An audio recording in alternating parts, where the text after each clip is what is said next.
Jesse, so Ray, your partner here, colleague, comrade, she got, seen the protests in Greece and Europe elsewhere. Did you guys take your cue from that? Are you hoping to incite, certainly what was a lot of attention, if not police activity? I know over the weekend there was over 100 arrests, and you guys got things fired up. Are you taking your cues from the international movement?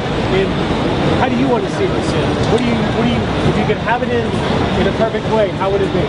Well, I don't know. It's really difficult to kind of answer questions leading to those conclusions. I'd say that we didn't take our cue off of anybody, really. It became a more spontaneous movement. As far as seeing this end, I wouldn't like to see it end. I'd like to see the conversation continue. This is what we should have been talking about after 2008 when the economy collapsed. We basically patched a hole on the tire and said, yeah, let the car keep rolling. Unfortunately, it's fun to talk to the propaganda machine in the media, especially conservative leading networks such as yourself, because we find that we can't get conversations on the Department of Justice's ongoing investigation of News Corporation, for which you are an employee, but we can certainly ask questions like, why are the poor engaging in class warfare? Now, after 30 years of having our living standards decrease while the wealthiest 1% have had it better than ever, I think it's time for maybe, some participation in our democracy that isn't funded by news cameras and gentlemen such as yourself. Okay, but let me give you this challenge, Jesse. Sure. We're here giving you an opportunity on the record with Creative Ancestry to put any message you want out there, give you fair coverage, and I'm not going to in any way be biased about it. So there is an exception to the case because you wouldn't be able to get your message out without us, yes? No, certainly. I mean, take for instance when Glenn Beck was doing his protest and he called the president a person who hates white people and white culture.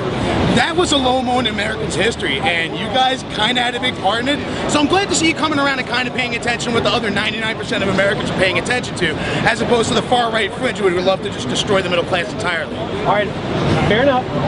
You have a voice and an important reason to criticize myself, my company, and anyone else. But let me ask you this.